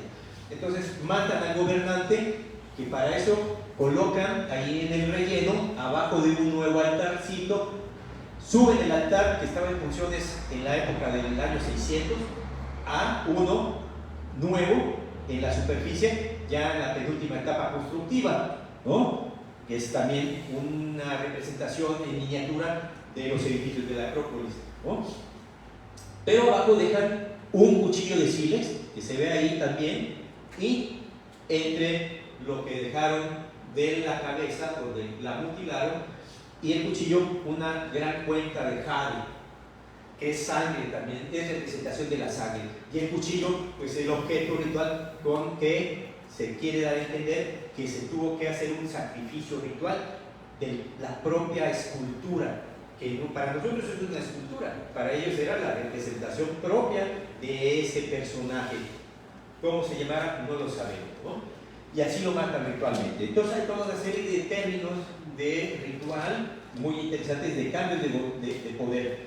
El subterráneo, lo que encontramos al excavarlo fueron estos incensarios, uno muy completo y restos de otros dos, principalmente incompletos, y por la ubicación donde se encontraban en los últimos escalones previos al nicho había un ordenamiento como de triángulo, que es muy típico del término del hogar, ¿no? O del fogón primordial, ¿no? Donde los dioses fundadores del mundo generaron la hoguera de la creación, ¿no? Entonces están colocados de esa manera, y hay elementos de obsidiana y de sílex, unas puntas de flecha, otras raideras, que también tienen que ver con sacrificio. Entonces nos dejaron un retrato de la última época estos mayas de Bonampak. Y luego, ya fuera de la Acrópolis y la plaza, tenemos el grupo Quemado, el grupo Frey, distante el grupo Frey unos 400 metros, conectado con la plaza con un SACB, ¿no? Que muy bien registró Lalo Martínez en aquel topográfico del 78, y el grupo Quemado, que está más cerca, unos 250 metros de la plaza. Son conjuntos habitacionales. El grupo Frey es una colina natural que le acondicionan 5 grandes tramos de escalinatas, como se ve en la foto, y en el levantamiento topográfico arquitectónico, que da en la cima a 25 metros de altura a un pequeño edificio con cuartos divididos por grandes pilastras de forma rectangular. Baja a una pequeña terraza del lado izquierdo, donde hay otra pequeña estructura muy sencilla, donde seguramente se llevaban a cabo cuestiones de mantenimiento de quien vivía en el edificio principal, que es el número 1, y un pequeño elemento, el número 3, que es un altar también, como los que hemos visto, miniatura, que se ve en la foto superior de esta izquierda, los restos, y que debió tener también en el interior una piedra cilíndrica que localizamos en el escombro al pie de la colina de las escalinatas. En este espacio del edificio 2 encontramos una especie de, como de bodega, donde se localizaron estos 2 moldes de figurillas, estos que tenían que ver con lo que el gobernante, que muy seguramente en época tardía se movía de la Acrópolis y la plaza hacia el Grupo Frey para estar ahí alguna temporalidad pequeña, ¿no?, en forma de procesión, llegar de retiro y generar algún tipo de acciones que tienen que ver con el manejo de estos moldes en particular. También en el Frey pues hay restos de entierros en el edificio 1, el principal. Algunos son jóvenes, otros son niños, ¿no?, en estos 2 entierros, con sus vasijas de ofrenda, una de ellas con esgrafiados que están aquí en la exposición, que vemos estos personajes muy agachados, como si estuviesen entrando en un túnel con una especie de mechero, que esas especies de lengüetas se traducen como humo, ¿no?, como que entrando hacia el inframundo. Un tercer entierro, a un lado de la terraza superior, es muy sencillo. Son cistas de piedras todas, y todos están direccionados. Todos los entierros en Bonampak están en el mismo sentido, noroeste, sureste.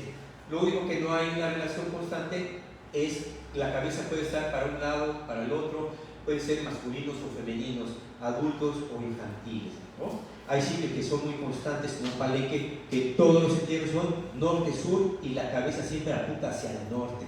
Entonces son cuestiones que identifican culturalmente a un grupo sobre otro. En este caso solamente la ofrenda está constituida por una cuenca de jade tubular grande que le colocan en la mandíbula, ¿no? Solamente se conserva la mandíbula inferior y no hay cráneo.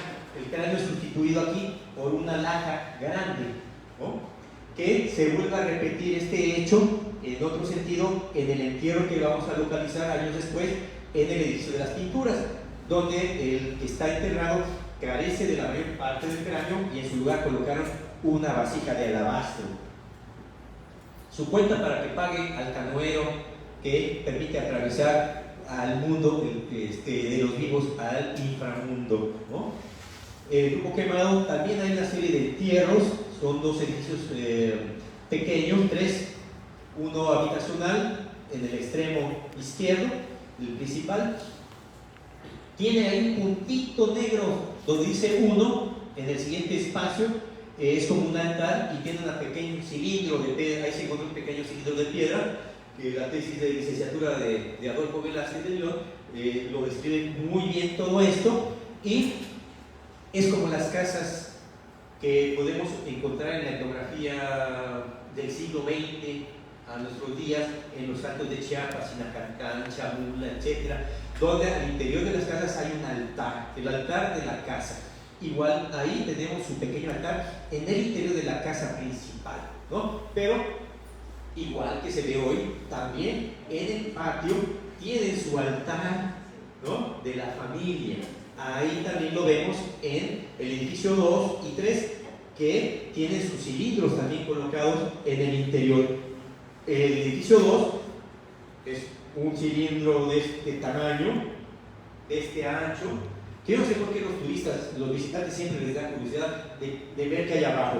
Y siempre que llegamos está aventado a un lado. No.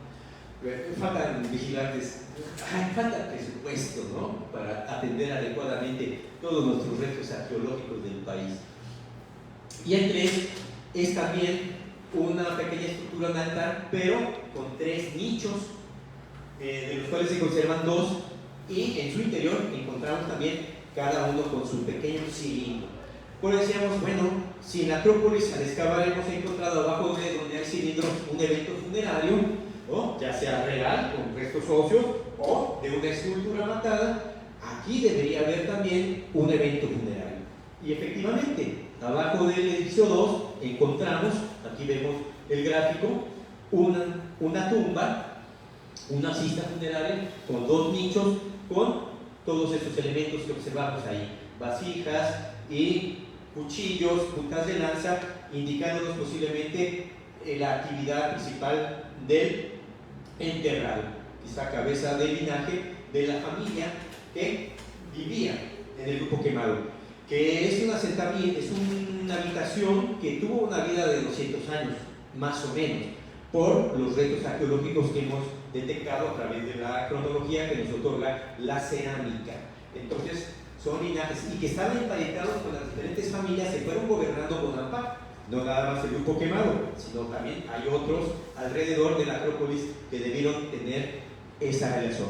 Son parte de la nobleza o la aristocracia, si queremos darle un símil con lo que sucedía o sucede todavía en Europa y que hemos visto recientemente que ahí siguen los reyes, ¿no? Entonces dijimos, el edificio 3 tiene 2, o pudo haber tenido 3 porque está destruido el extremo más distal de la plataformita. Pues entonces debe haber al menos 3 entierros, y lo que encontramos fueron 2 entierros, uno superpuesto sobre el otro. Aquí están los entierros 7 y el 8. Ahí vemos en el gráfico del lado izquierdo como primero está el 7 y más abajito encontramos el 8. Entonces, pues sí, de alguna manera estos indicadores de los cilindritos nos marcan eventos rituales funerarios con sus elementos de ofrenda que los acompañan y que están en la exposición también. Otro entierro muy llamativo, que es el entierro 2, que está a la mitad de la plaza, y una cista muy bien construida, y al individuo le colocaron en la cabeza un plato con agujerado, que le llamamos ritualmente que fue matado también este elemento para poder ingresar junto con el difunto al inframundo, ¿no? Ya en los recorridos de superficie, pues estos son todos los conjuntos habitacionales o arquitectónicos, llamémosle, que hemos registrado. Hay unos muy sencillitos, como comentaba, desde que es una terraza nivelada nada más, a una plataforma sencilla, a elementos muy complicados y densos, como el que vemos aquí abajo a la izquierda, a la derecha, ¿no? Esta distribución, lo que hemos observado por las distancias y aplicando estas fórmulas del vecino más cercano y de fricción, dada la topografía de donde están ubicados unos y otros, cómo se están correlacionando unos con otros, y podemos conformar conglomerados que están asociados a la posibilidad de que son especie de barrios. Y ahí va una de las propuestas que hemos hecho y que en el libro que se presentó la semana antepasada yo planteo esto en mi tesis de maestría, ¿no? De esta manera, por las características, yo considero que hay una serie de barrios que, tomando en cuenta la organización social que se registra para el posclásico tardío, previo a la conquista y posterior a la conquista, en donde hay más elementos en la península de Yucatán que se recogen por los frailes principalmente, que esto puede ser una analogía que podemos permitirnos llevarla con cierta precaución hacia 600 años antes, ¿no? Usando esos términos de bataví, ¿no? O busteles, que son los barrios, y los bataviles es donde reside la cabeza que manda un barrio, ¿no? Y en el batavil principal se encuentra el gobernante, el Ajau, que ahí vemos como en esa flecha Acrópolis y del grupo del río sede del Ajau, y los demás son varios, por sus características de tamaños de construcciones, proponemos esta división social. Cómo se interrelacionaba, cómo generaban el tributo hacia el centro, que está en la Acrópolis, y cómo debió haber una redistribución nuevamente hacia todos los barrios equitativamente de productos, y la producción del cacao que comenté. Los antecedentes históricos de Bonampak son muy tempranos, los tenemos desde el año 400. Vemos los glifos emblemas que se asocian con Bonampak allá a la izquierda, y diversos materiales labrados, algunos de Bonampak, otros externos, como de Yaxchilán, otros van a ser de Piedras Negras, y otros que están en colecciones privadas en el extranjero, ¿no? Que por sus características se sabe, ¿no? Los epigrafistas pueden detectar que debieron ser de una zona cercana, si no de Bonampak, de los alrededores de Bonampak, donde se menciona el glifo emblema de este sitio, desde el 400, el dinteles de Yaxchilán, 508, 524, Juan del Pop, 537, el propio Bonampak, la piedra labrada 4, más o menos hacia el año 600, el dintel 4 de Bonampak, en el edificio 6, en la parte alta de la Acrópolis, y como según el tiempo también van cambiando la forma de ese glifo emblema, ¿no?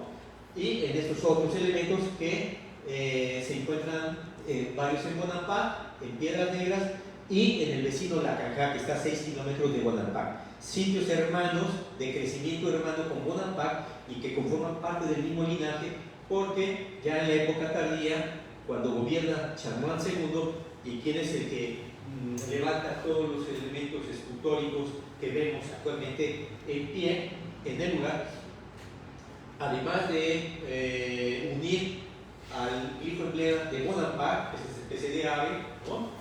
Une la del murciélago, que es el glifo emblema del vecino Lacajá, y que su papá, que está retratado en ese dintel, uno de Lacajá, está tomando posesión, conquista de Lacajá, y que lo hereda al hijo.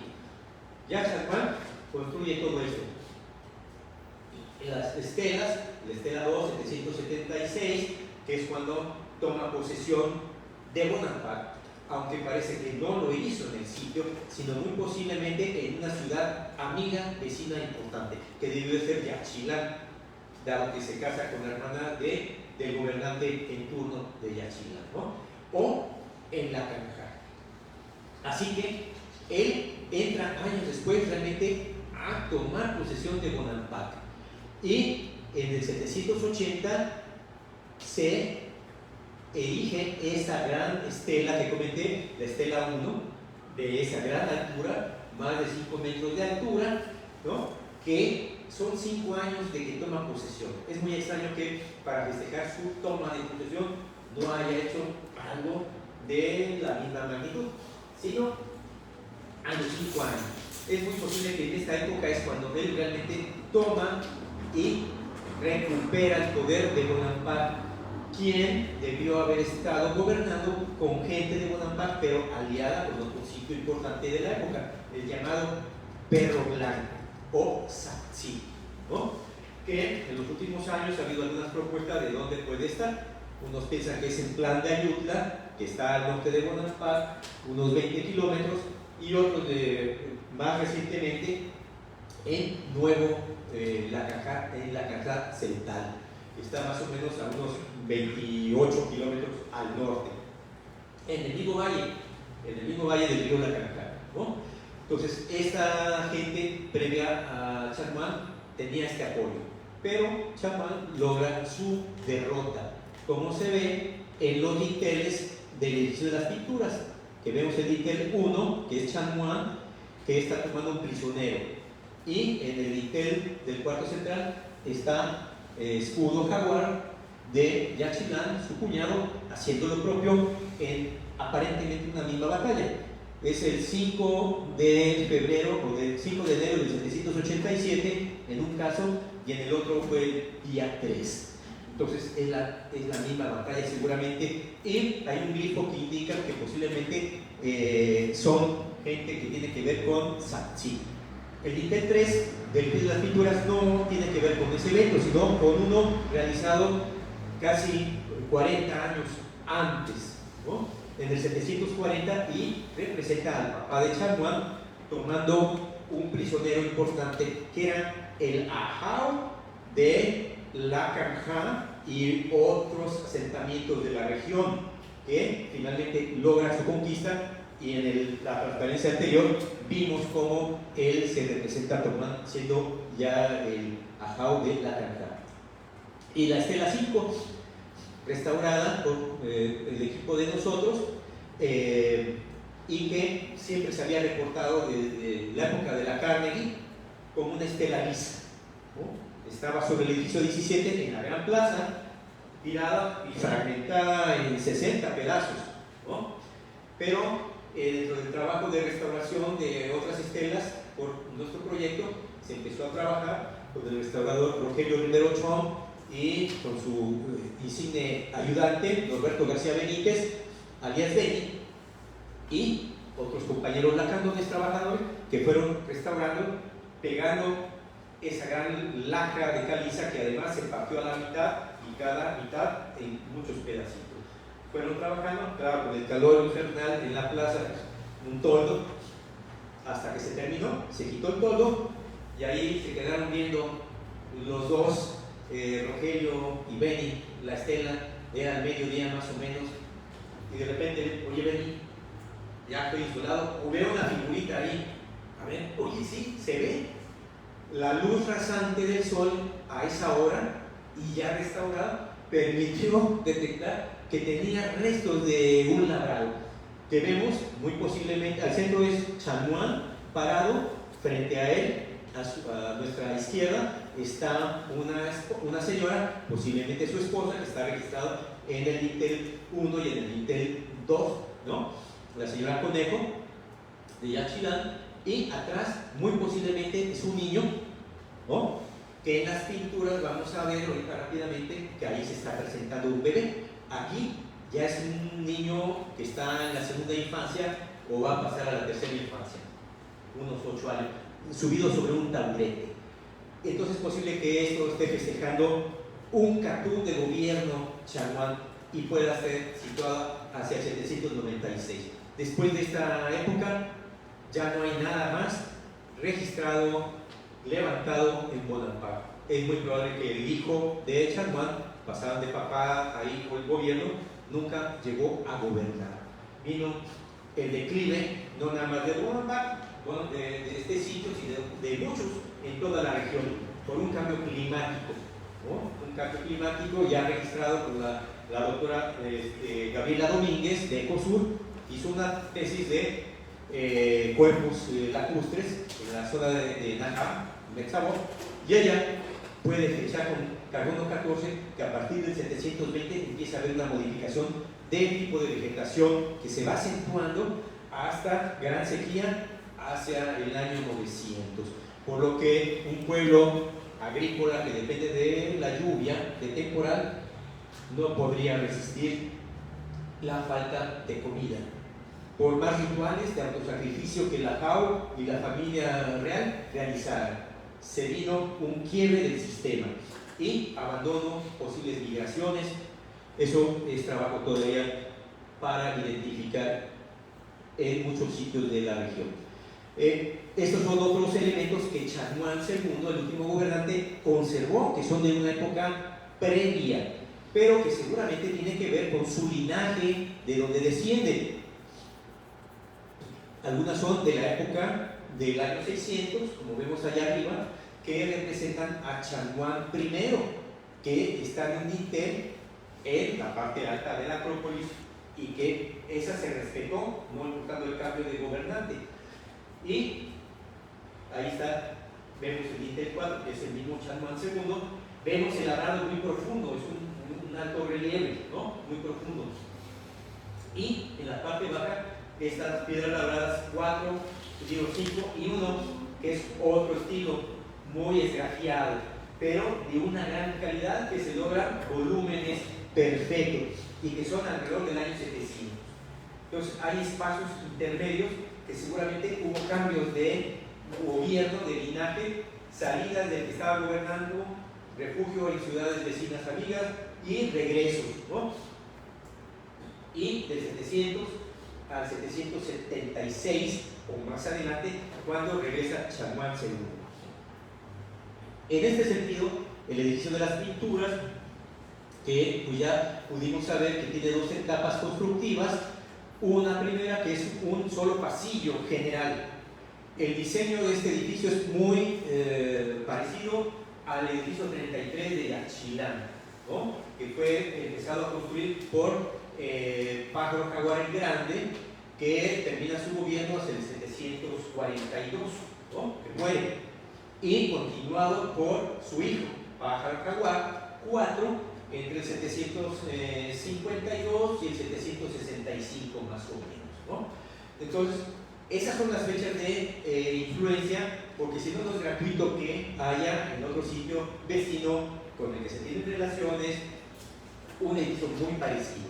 Hay otros dos de la influencia, bajo la influencia de Yaxchilán, del lado de Guatemala, que es el Tecolote, ¿no? Y la Pasadita, también de la misma época, ¿no? Entonces, hacia esta época del 760, ¿no? Podemos pensar, se construye la primera etapa con un solo corredor.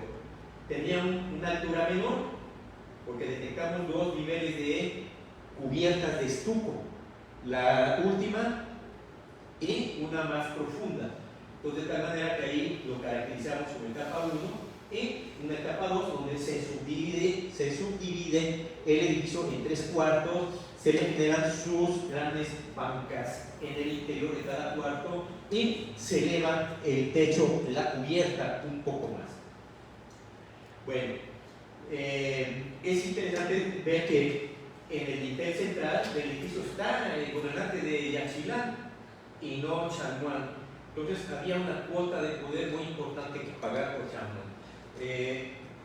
Lo que se plantea es que con el apoyo de Yaxchilán entra Chaguán II, recupera el poder de Bonaparte, sacrifica o huyen los que gobernaban y se reinstaura nuevamente el linaje de los Chaguán.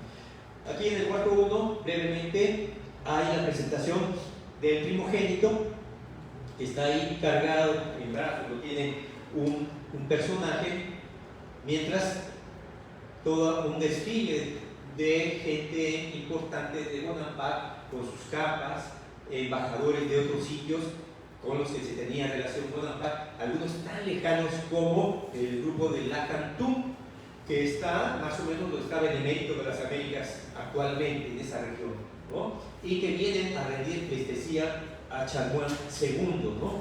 Entonces el poder de Bonaparte se extendía bastante lejos, ¿no? Si pensamos que es 60-70 kilómetros hacia el sur, también hacia el norte podríamos pensar lo mismo y haber tenido influencias previas al poder que obtuvo Satsí en esa época del año 700.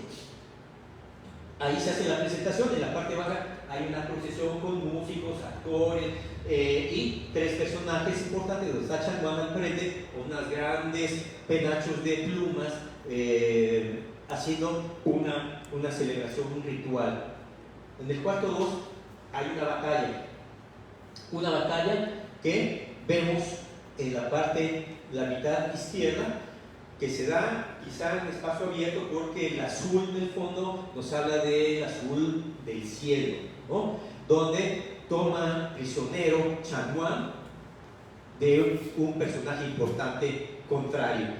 Los enemigos son representados solo con sus faldellines, el grupo triunfante, donde está Chaguán, posiblemente el gobernante de Yaxchilán y otros aliados, con sus grandes penachos, gran vestimenta, que simplemente es política para representar la importancia del hecho, ¿no? Del principal sobre el casi desnudo, ¿no? Y en el mismo cuarto, en la pared de enfrente, donde está la entrada, arriba de la entrada, está Chaguán sobre un espacio arquitectónico escalonado, como se ve ahí en la pintura, ¿no? Que debe ser la misma Acrópolis, donde se están presentando a diversos prisioneros, cautivos. Algunos se les ve que les han arrancado las uñas, están sangrando de los dedos. Hay un cuerpo ahí al pie de San Juan, su lanza, ¿no? Y una posición impasible, una mirada muy dura, ya muerto. Se ve una herida en el pecho, quizá por una hendidura de una lanza, y se ve la cabeza también de un degollado.